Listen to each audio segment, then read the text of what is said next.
We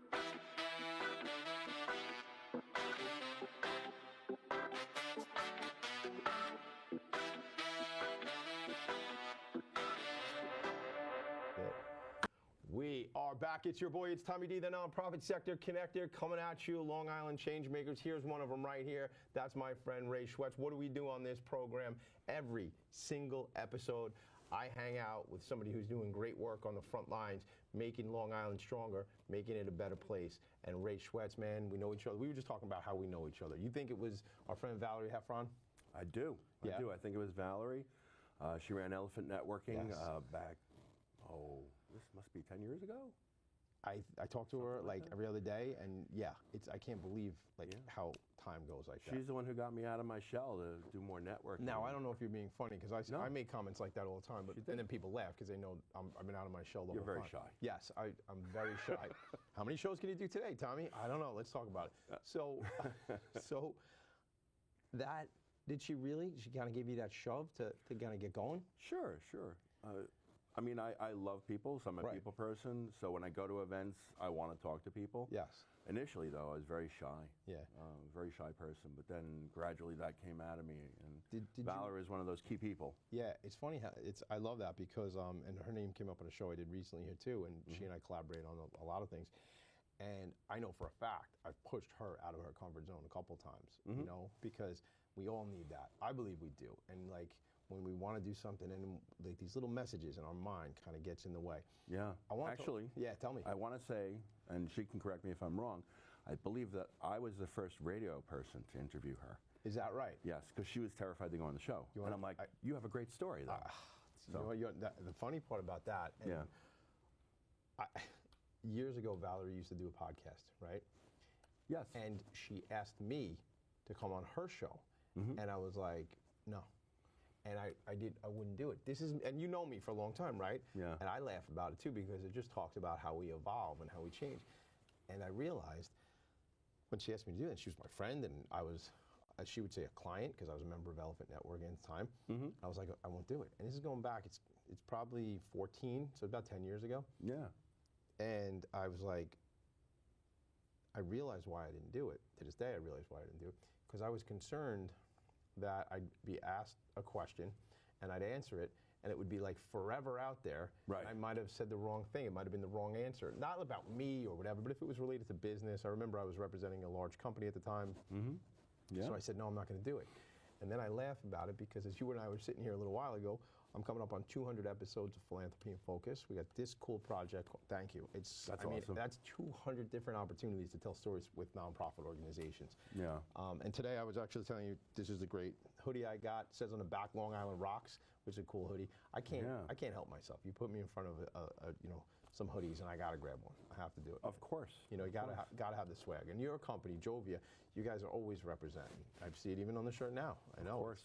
So I want to ask you about that part, about networking, because you say you sort of, do you consider yourself, are you introverted then?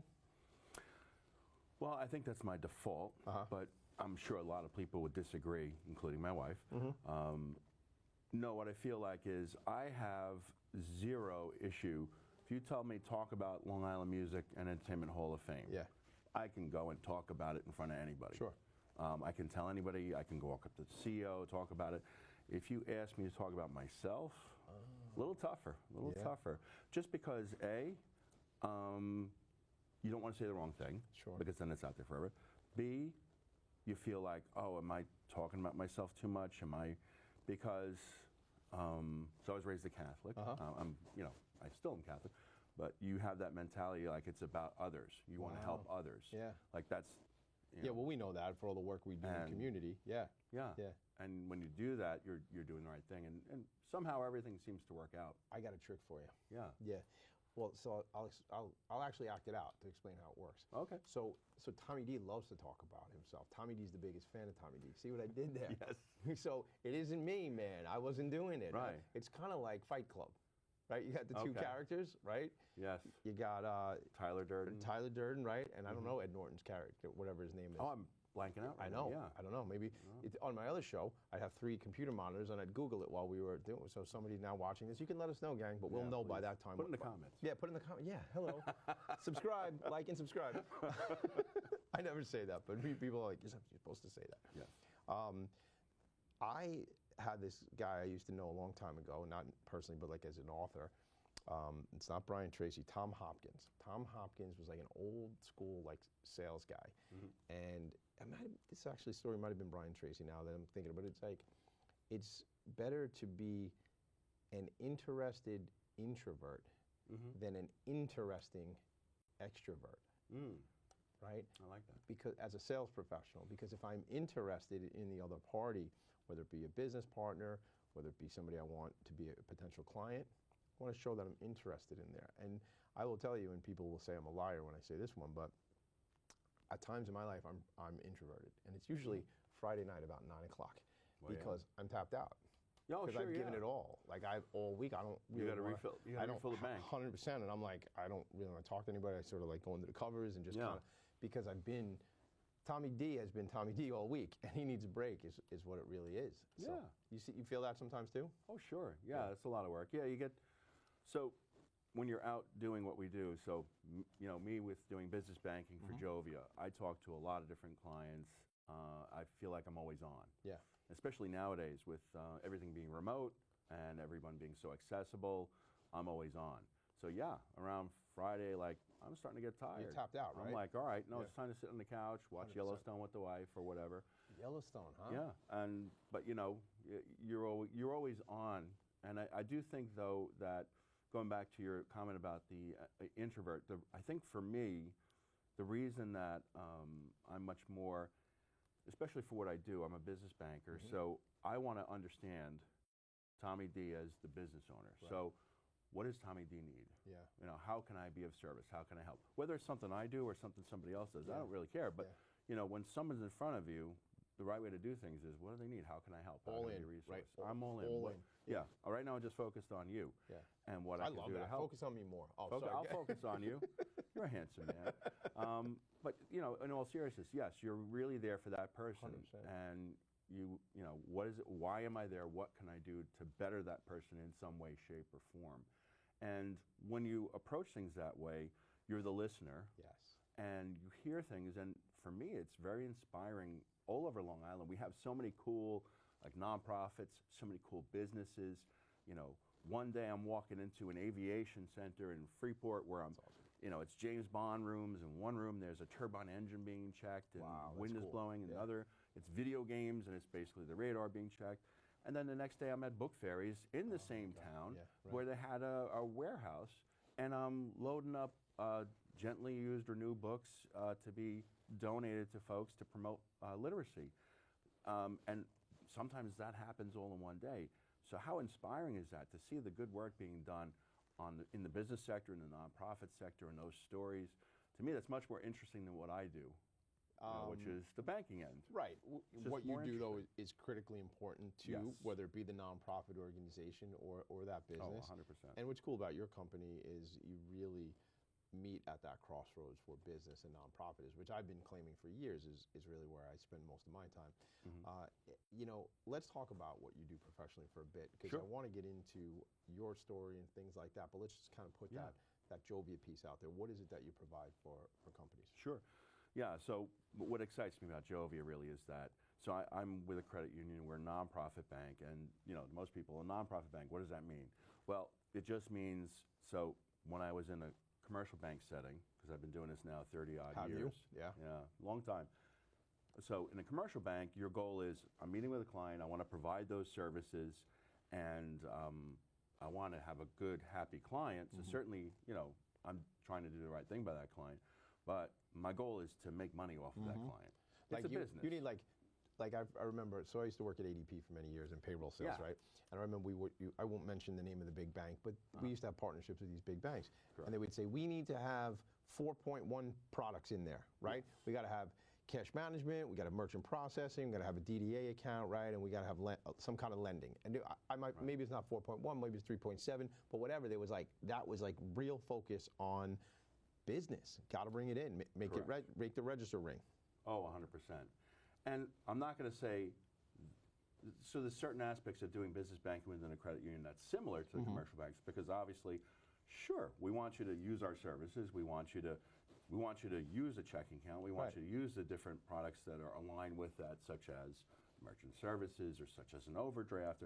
Sure, we want you to use those things because those things further the mission of the credit union. Because what happens with all the profits, if it's not being paid to an external shareholder, it goes back to the membership. It goes back to you. So you're getting better rates. I am a member, by the way. You're a member, right. So Tommy D is getting better rates. That's great, on his deposits. Based on the work you're doing, so everybody wins. Correct. It all goes back into that. And also, look, I mean, everyone is concerned about our environment. Everyone's concerned about our community.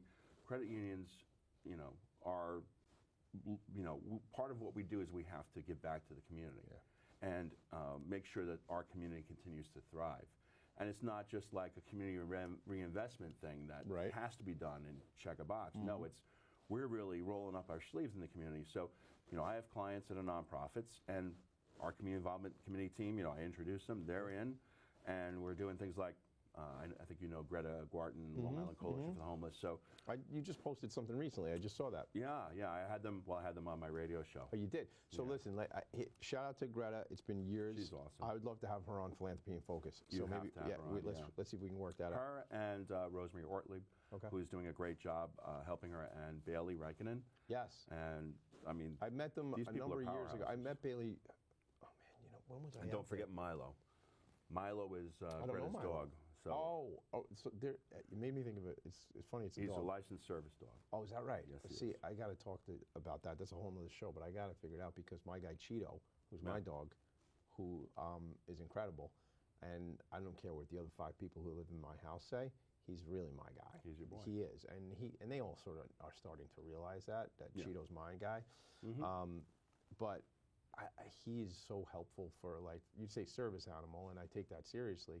But I love what a lot of the service dog organizations are doing and all this type of stuff. And amazing. Yeah, it's incredible. I was talking to a friend of mine who's over at Canine Companions, you know, here on Long Island, and great group. Right, of course. Milo, though, there was a movie, Milo and Otis. Remember that movie? Sure, yeah. With the dog and the cat? Yeah. And it was like, they didn't speak like cartoons speak, but there was like a narrator of their 2 voices and stuff, and they were getting in trouble. Like, they'd go in a creek, and they were in the woods, and it was all, my brother loved that movie. Do you remember, I know you like movies and TV and stuff, yeah. So do you remember HBO when we were kids, where HBO would play a movie at 8 o'clock in the morning, and then the same movie like 8 o'clock at night? Or maybe it was 9 o'clock and 9 o'clock, whatever it was.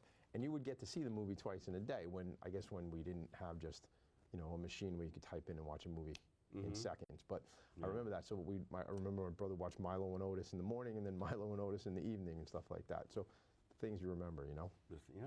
So talk to me about Greta. I was going to say, I remember the last time I was out this when I first met Bailey, right? Yes. We were doing something. It was with actually another financial institution here on Long Island. They call me sometimes. They say, "Hey, Tommy D, we're going to volunteer. Do you want to come with us?" Because I like to. Actually, a friend of mine, Scott. And keep that in mind. Yeah, well, listen. You don't threaten me with a good time. I will be there any day. I love to. This happened to be a thing where we were planting. They have that garden. The vegetable garden outside the building, on the side of the building, and we were like weeding, and they were. You know what it was? We planted potatoes. Yeah. I never got to go back. Those potatoes must be huge by now. Or maybe somebody else dealt with it already. But well, we did the weeding, so we were probably there a little before you said then you could do the planting. Yeah. But it's a great way to help the nonprofit, and they need that. It's a great team building activity. 100%, yeah. You know, and it lets, you know, it's not just me as the salesperson trying to be out there and doing the right thing. It's, you know, the people behind the scenes who have passions, like they get to explore that 100%. also. So it's so cool. Because you're always out. Fun together. Yeah. Right, but the team who might be at back office and stuff like that, they don't always get to be out and do things. I mean, there's a certain part of your organization, and you know, we know who the names are that are out every night doing this stuff and getting involved. But I love how you're talking about team building for the rest of the people in the we just represent a fine institution. Working for Jovia is a joy for me. Is it? Like, yeah. It's not a play on words. No, it is. I know, because I've seen it. I got Joviitis. Yeah. I think it might have been when I gave you a hug when I saw you last night. I think it's contagious. It is contagious. That's why I hug everybody. You should. You should. My friend Yolanda Rabano Gross, who's the CEO of Options for Community Living, I just actually recently introduced her to one of your colleagues. and it looks like there's going to be some cool stuff going on with them and with Jovia. And I was excited because when I introduced her to your colleague, she said, she goes, I see your commercials. I love you guys. I said, she's got joviitis. I was worried. I don't know the cure. There is no cure. See, that's a no tough cure. Because we make you financially successful, and then you have it forever. And then you have it forever. I will tell you, I moved most of my relationships over to Jovia about 1.5 years ago based on working with you guys. And that's, well, thank you. Yeah, and that's just, and I went to the membership meeting, which was at Crest Hollow last year. Yes. And I stood up and I asked your CEO, I said, how you doing? I'm Tommy D, I'm a member, and I host a radio show, Philanthropy and Focus. He is. And I kind of invited him in a room full of people to come on my show. And I think what actually happened was Raynu ended up getting stuck trying to talk to me, and I think she might come on my show. So this is how things go, but it hasn't happened yet. So maybe we'll have to talk. We'll have to make it happen. Well, now it's on TV now. So now, and she's you know, behind doing all the marketing for Jovia. You know, working with that campaign. Working with a lot of campaigns now. Obviously, her team is wonderful to work with. It seems like such a great place to work and a great community. And like I say, I mean, even just last night when I saw you guys were receiving an award from AFPLI. I mean, for the work you're doing. So kudos to that. I want to move on to Ray Schwetz right now. All right. This is Long Island ChangeMakers, and we know each other, as we've been talking about, for a bunch of years. And when I think of you, I'm like, there's a guy just like he's out there, he's doing the right thing, always involved. LLS. Yeah, thank you. Talk to me about that. Sure, yeah. So Leukemia Lymphoma Society is not only a personal thing for me, it's also a professional thing. It's a wonderful opportunity for any professional to get involved with who has been affected by blood cancer or cancer in general. So I'd just say that flat out. I mean, the work that they do is incredible. I'd be doing it a disservice if I tried to go over the statistics, but I will say just it's incredible to see the changes that they're making on a regular basis. If you follow them on LinkedIn or on social media, you'll see the changes that are being made in treatments for folks with blood cancer. So for me, I was introduced to it years ago. A gentleman by the name of Jeff Weiner, Small Business Roundtable, and you know, he's an insurance professional. He was a Man of the Year when they did the Man of the Year programs and invited me to come support. And I was there, and I was so impressed by the organization and the stories of courage of the survivors, the people who are there who are going through treatment. And it was not like you go to a cancer thing and it's somber. It was like a celebratory, you know, and so organized. And so I fell in love with the mission, as you often do when you meet with a nonprofit. And then for me, it became personal because I wound up with cancer.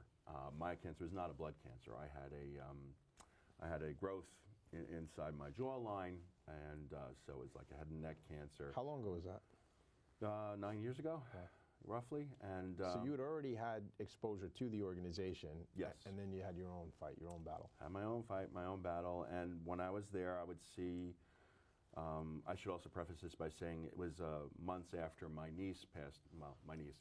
We have a family friend, and you know, you call aunt, uncle. And Bella, you know, we consider her niece. She passed away before her 8th birthday. Oh my God, I'm so and sorry. This happened months prior to my diagnosis. I went to her, the physician at Memorial Sloan that worked with her, and was, you know, because I felt like he was an expert in head and neck cancer. Plus, the wife told me to do it, so you do what the wife says. Well, that was I don't know about part Tommy of it. D, but Ray Schwetz does what the wife says. When I talk to Tommy D, I'm going to tell him that's what he should do. Happy wife, happy life, they say. 100%. But I heard another one, happy spouse, happy house. Yeah, I like that. I like that one too. That works. You know, we talk about inclusion, right? 100%. Yeah. Yep, I like that. So, yeah, just to flash forward. Yeah, you see the doc, and I see the doc. I'm diagnosed. I go through the treatments. I'm seeing the kids going through treatments that I'm going through, and obviously it reminds me of what she went through. And I'm just thinking, why can't we change this? So I looked into organizations that really had an impact on cancer. You know, children affected by cancer, and LLS, the work that they were doing. Everybody's doing great work. Of course. American Cancer Society, all these other organizations, they're doing great work. But what I really loved about LLS was just the way the patient advocacy, working with the family, helping children. And we're so close to a cure for so many of these cancers. Is that right? Yes. Blood cancer, the reason that, so blood is very easily accessible. It's the one organ that you can very easily get to. Sure. So you can do the research on it. And that research then applies to all different types of cancers. So It's not just one. It's yeah. Wow. So it's the level of what they could do with the research. To me, was awe-inspiring. Again, the patient advocacy and seeing the results. Yeah. I was very impressed, and I said, that's the organization I want to work with. And I have been working with them for years. Last year, I chaired the Light the Night festivities, which if you've never been, I have not been, but I want to hear about Light the Night. I've heard about it for years.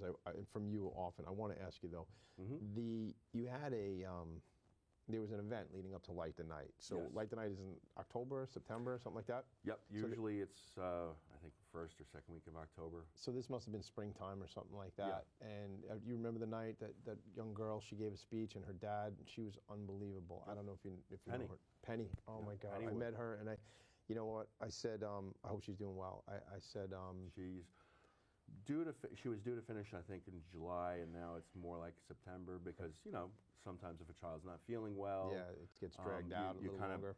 of, pace delay it. things. Yeah. So my understanding.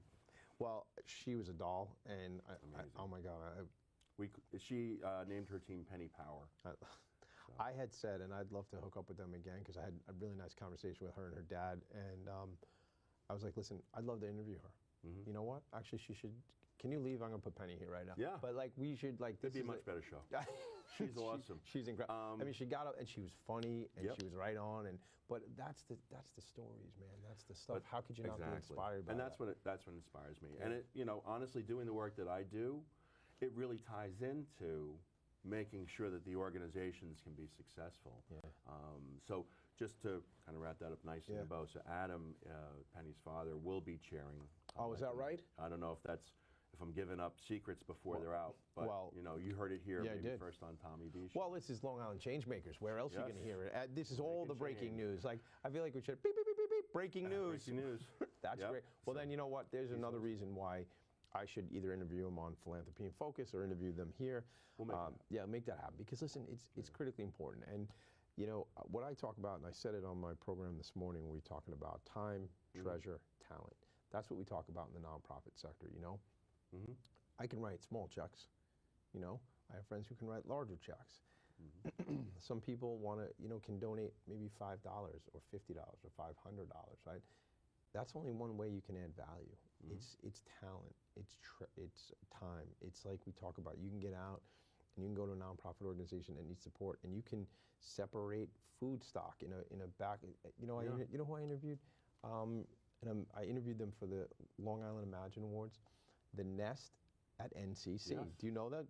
Sure. So I know we'll talk about Tower Talk, but I'm an alum. I went to Nassau Community College. So when I got out of Chaminade, I flew through Nassau Community College, and it wasn't until I turned 20 and I was really attending bar a lot, and I went to Baruch, that things went a little bad, because it's not a good idea to try and get the 7 a.m. class in Manhattan when you live in Franklin Square and you attend the bar and you got home at 4:30, 5 o'clock in the morning from Floral Park.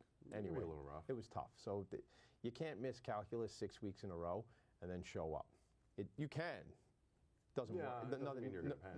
No, nothing good happens there. So listen, kids, stay in school. Stay in school.